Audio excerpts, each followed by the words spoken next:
Number 1. GLEN and BESSIE HYDE. Most couples are content to lounge on the beach and sip cocktails on their honeymoon.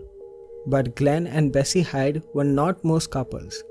Their grand honeymoon plan was to raft the rapids of the Colorado River through the Grand Canyon.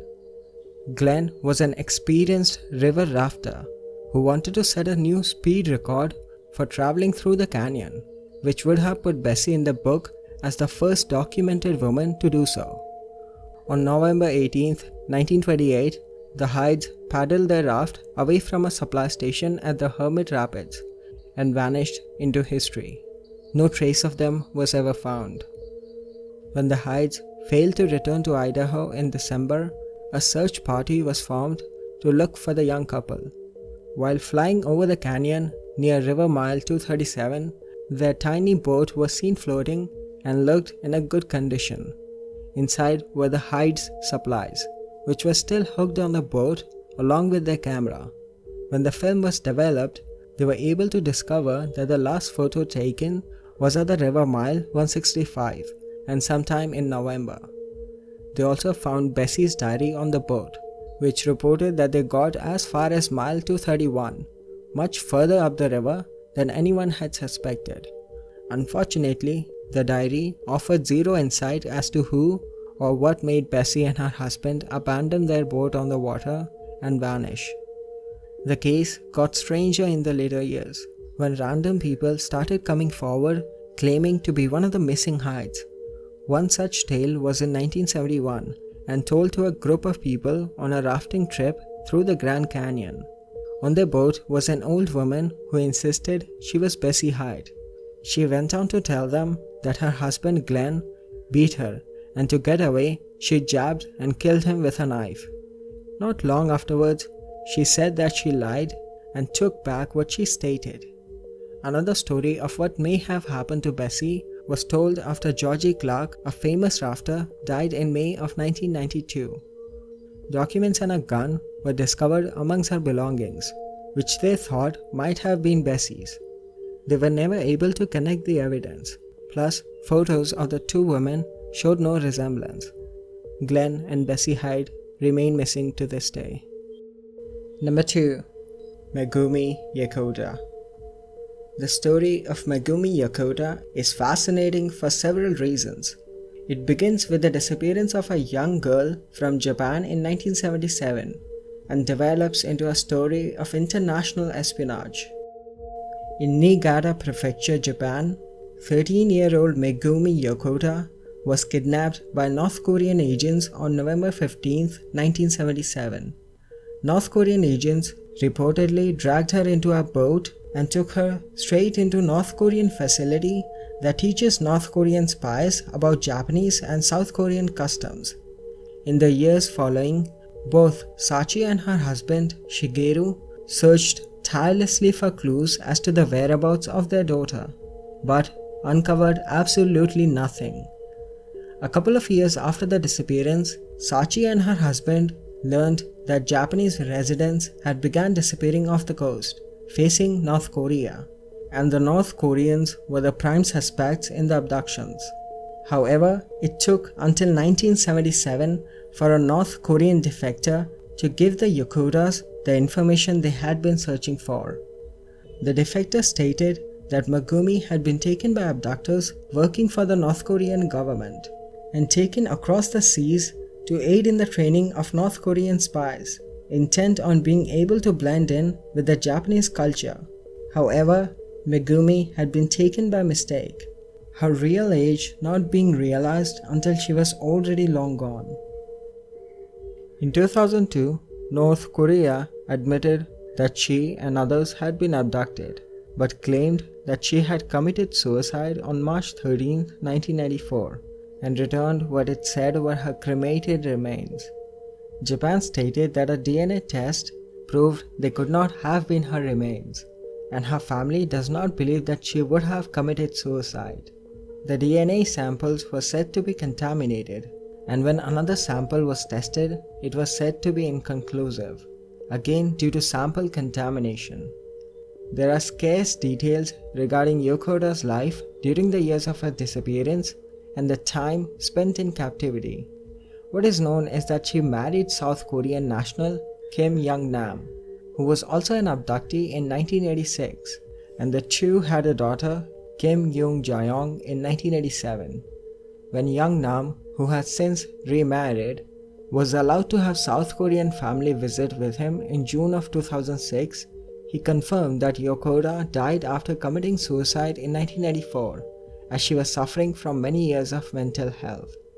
He went on to claim that the cremated remains that were sent to YOKOTA's family were real.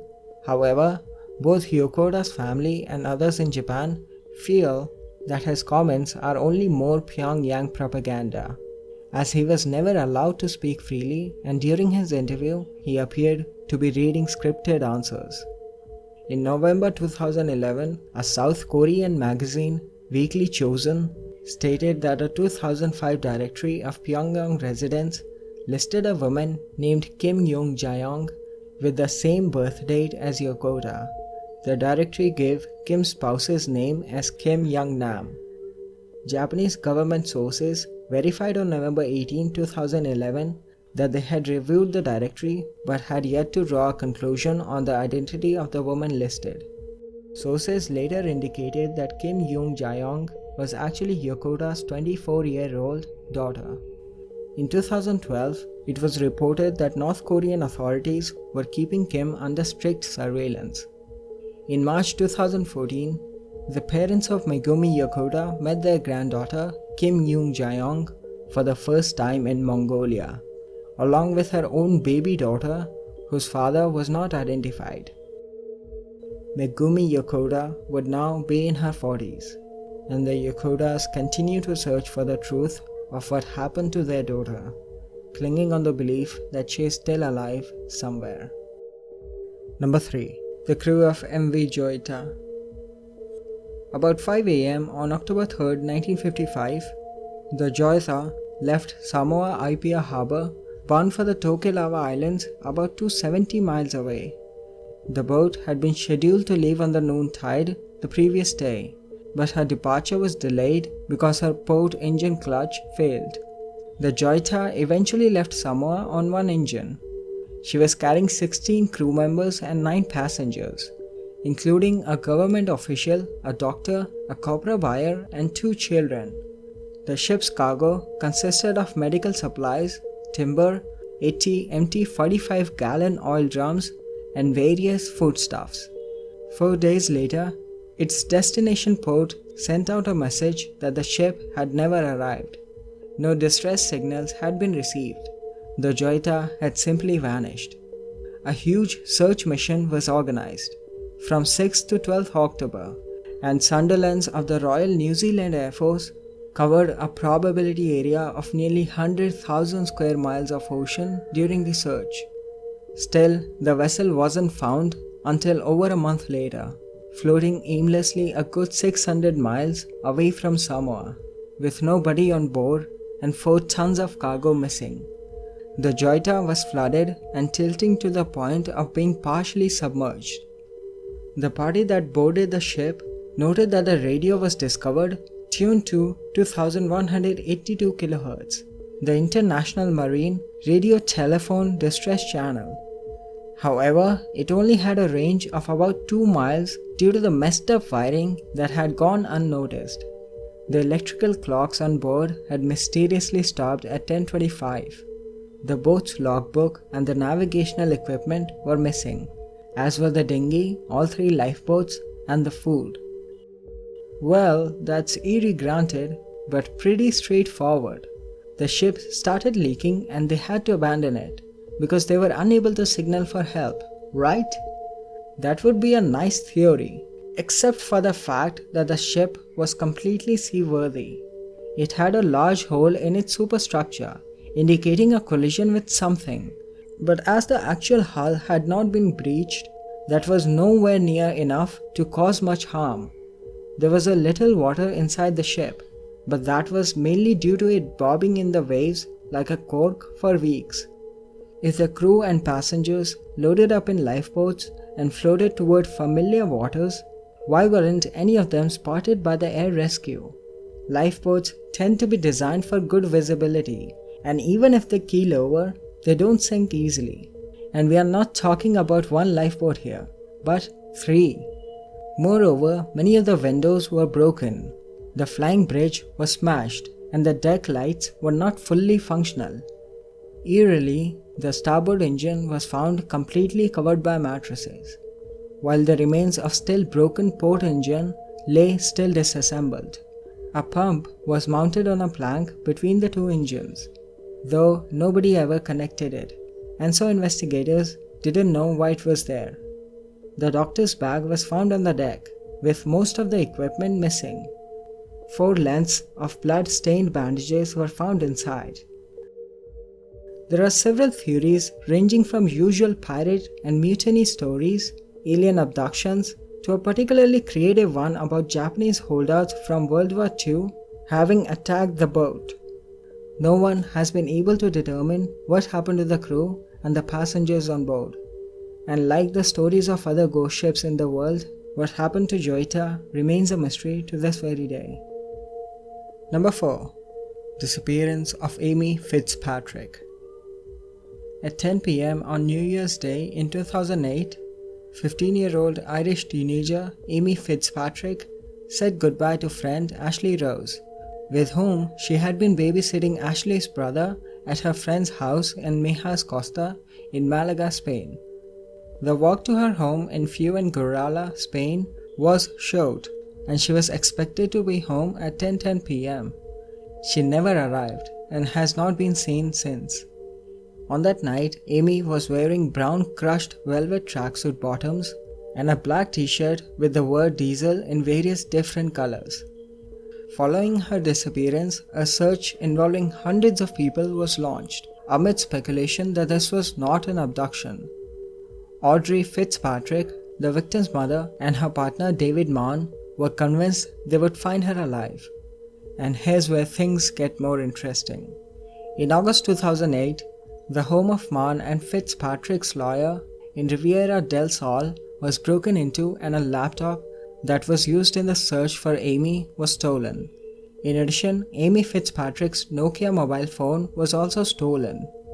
The 32-year-old lawyer, Juan Jose de la Fonte Tuxedo, said the burglars got into his property by forcing a locked garden gate. He said the stolen documents included confidential police reports about Amy's disappearance. I believe the burglary was related to Amy's disappearance. It makes no sense that they took documents which financially are worthless and left behind all my expensive valuables like TVs, computers, and music equipment. Those responsible for the robbery were never caught. Almost a year later, in June of 2009, Audrey received a phone call from someone claiming to know where Amy was being kept alive. Audrey described the caller as a man with a notable African accent.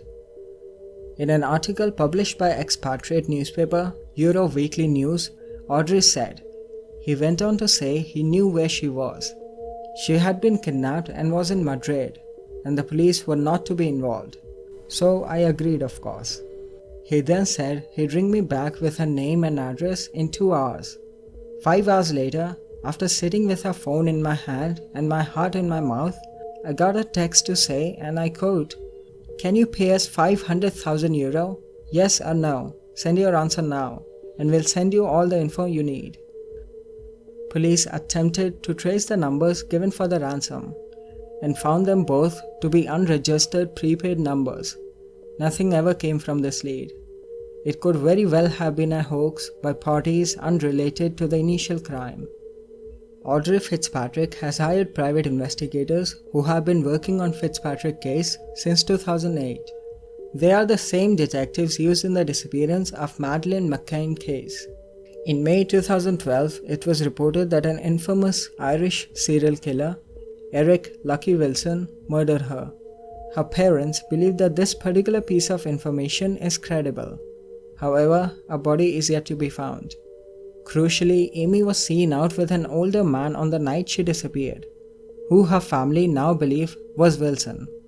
Despite the new theory, Amy's mother would later publish a book to garner publicity for the case and possible new information. No new leads came from this. It's also worth noting that in Dublin in 2013, Amy's stepfather, David Mann, would fatally stab Amy's brother. On May 6, 2016, he was found guilty of manslaughter and sentenced to 7 years in prison.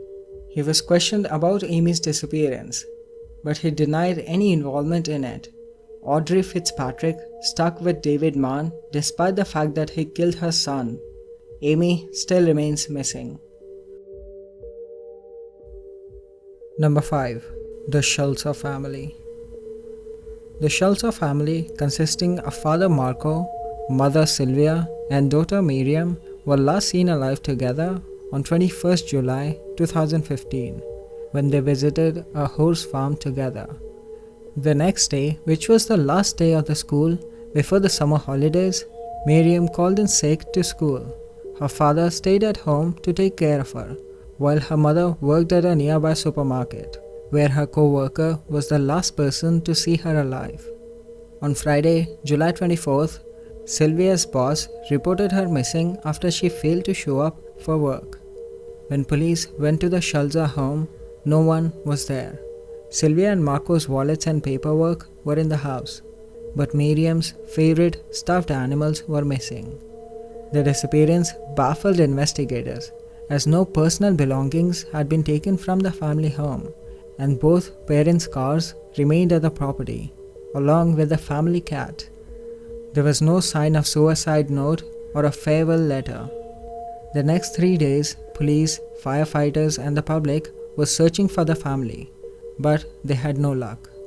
On the 31st, after exhaustive searching, the drowned body of Marco SCHULZE was found bound to a 25 kg heavy concrete block in the river Elbe, some 20 kilometers from the family home. Nothing was ever found of Sylvia or Miriam, even after using sonar boats, except for Sylvia's bike, which was found close to the Marco's body. So what really happened on July 22? Well, in the morning, Sylvia went to work, while Marco took care of Miriam. Marco was seen buying a pack of cigarettes that day. Miriam had a doctor's appointment, to which she didn't appear to. Between 4 to 5 p.m., Sylvia leaves work in her grey Dacia. On the evening, Marco was seen putting the trash can out. 2 calls were made by Marco on 5:25 p.m. and on 7:33 p.m. The following day on 7:30 a.m., Marco is seen driving to their home. Nobody knows where he was coming from. On 5th August, a credible witness calls the police and tells them that she saw Sylvia and Miriam the very same day they disappeared, at the Moorland TH in Holme Sebinson, a dike 40 kilometers away from the family home. Track hounds were brought in on August 17th, and they were able to find traces of Sylvia and Miriam at the dike. The trace ends at the riverside. Track hounds were only able to trace Marco's scent that does not just lead to the dike, but also leads away from it. But neither in the sea nor in the close-by area they could find the bodies of mother and daughter SCHULZE.